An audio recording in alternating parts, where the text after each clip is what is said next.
talk about this, because hemp is also a plant that will fertilize your soil, that will keep out other weeds. If you plant it densely and do what they call polycropping, intercropping, you can plant it with other plants and have an abundant harvest of everything that you're looking to grow. And again, eliminating all the other weeds that might potentially come up. The weed is gonna, the hemp is going to outcompete all of that, and it's still gonna leave space for your other plants, and it's also gonna provide nutrients to those plants that you're growing.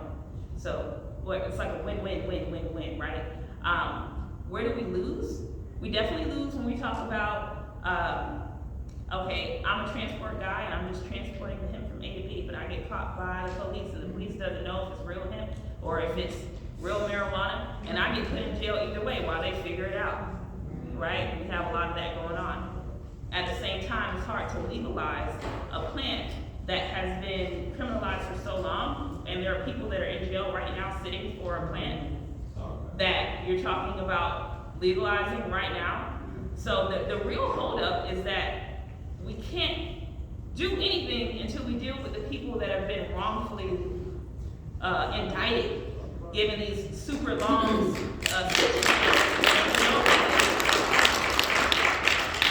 these crazy long sentences over a joint, 10 years, 10, 20 years over a 3-5, you know. Meanwhile, there are people who are like baby touchers who are out here on the street, you know, and they just have to sign something saying that they won't go over there, you know. I don't know. I don't know what's going on in America for real. But we do. See, now you're on more topics than the cannabis one. No, but it's all related. It's all interconnected, interrelated. And the reason that we can't just hurry up and legalize it is because of all of the other curse. Things that still have to be tied up, all of those strings, loose ends. And if I might, and I don't mean to, what a wonderful introduction, and I've known you for a while, so I know a lot about you as well. So one of the things though is, as a group, and we really do have to understand it, coming together on a common message is really critical. Because you're absolutely right, and medical professionals here have a really core interest in a medical solution. And a lot of us here want to make that successful. But if we focus on that, what we do is we disperse our power, our voting power, right? It disperses our power to come to Representative Thomas with a single bill that says this makes sense for cannabis legislation. So as we talk in terms, and that's one of the things Molly just mentioned about, as we kind of relate these terms, it's really important that we understand what it is that we want to achieve from this, right? Because in truth, we all have a very common goal here.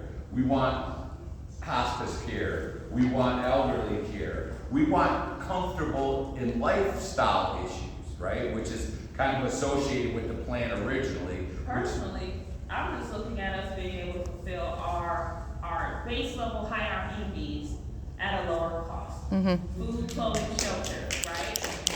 All of these costs are rising. And the reason why is because we're so heavily reliant on non-reusable forms of energy, or things that are really taking a long time to recoup. For instance, our trees. I've been in Atlanta a long time, and they call this city the city in the forest. But the forest is being taken away by development, and I'm seeing that. And you don't really know how hard or how harsh that is until you go to a place like New York, where there are no trees, and the air is like you're choking to even walk through the city. Okay, so that's what Atlanta could potentially turn into, right? And why are they tearing down all these trees? I don't know. They want to build stuff. Well, guess what? You can build stuff with hemp, and hemp can grow in 90 days, right? Every 90 days, we get more and more hemp. One single tree. How long does it take for that one tree? 25 years? Come on. So Hundreds. For me, it's about, let's just make it make sense. See, Let's talk about sustainability. That's the real issue. What we've given up by fighting people about the use of cannabis as a drug, what we've given up is all the ecological benefits along with all of the health benefits. So beyond the idea of us having fiber chunks to build buildings and hempcrete and fuel for our cars, right? That's all from the other style cannabinoids from, but we should have that, every farmer should have that, with a way to take all of their excess crops and be processed, either in through decorticators to be made into fiber, or into distillers to be made into fuel or other things. So we really, by kind of closing our eyes and letting the law enforcement kind of dictate how we're going to be treated, we really got away from huge benefits that this plant offers that span a whole lot more than just recreational use. But when we do recreational, all the other things end up being encompassed within it, right? Because if you can go to a state-tested or a facility that happens to be a drugstore or maybe even a state-run facility or some type of dispensary, if you will, that has tested product, that we know the quality of the products, there's not metals and other stuff in there, and you can readily avail that to yourself, you're going to be able to help with the hospice care because you'll be able to prescribe what you want. Or like we talked about, RSO, that Rick Simpson oil, for people who want to be able to take that product without the idea of getting high, but for the whole benefit. No discredit. Absolutely. All of that. The only problem is that recreation is only for people that are 21 and up. And if we look at the plant as a whole, and again, it's talking about holistic, integrated practices, if you look at the plant as a whole and all of its benefits, you're gonna actually win more people when you leave out the fact that you can use it recreationally. You're gonna win more people when you talk about you can go and build your home, you can go build a community, you can feed that community with the hemp seeds, you can do all kinds of things. That's right. So It's all inclusive. And that's exactly what we should be shooting for. Not picking just one aspect of this plant or another. Like I said, there's 20 different products on this table that all do different stuff, and they all came from the same plant, right? But none of them get you high. So, are we taking questions here? Yeah, and I just want to thank you guys and thank you.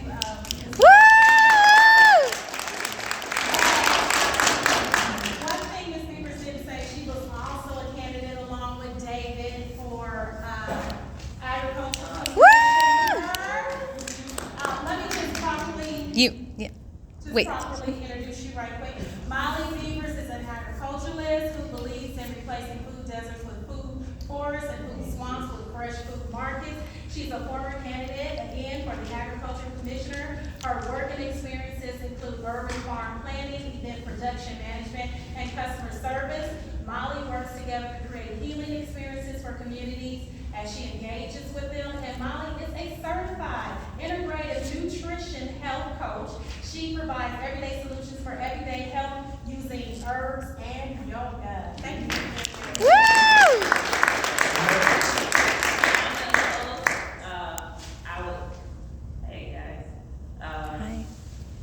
If you would like more information specifically regarding our cooperative development practices and our efforts to bring communities together to grow more, not just hemp, but also fruit and vegetable products, you can reach out to me. If anyone wants to take my number, you can send me a text, something cool, and my number is 678. Just so you know, it's live streaming, so you're. Oh, cool. My number is 678-886-9262. One more time. My number is 678-886-9262. Please just send me a text with your name and say I'm interested in farming or something similar to that, and we'll get in touch.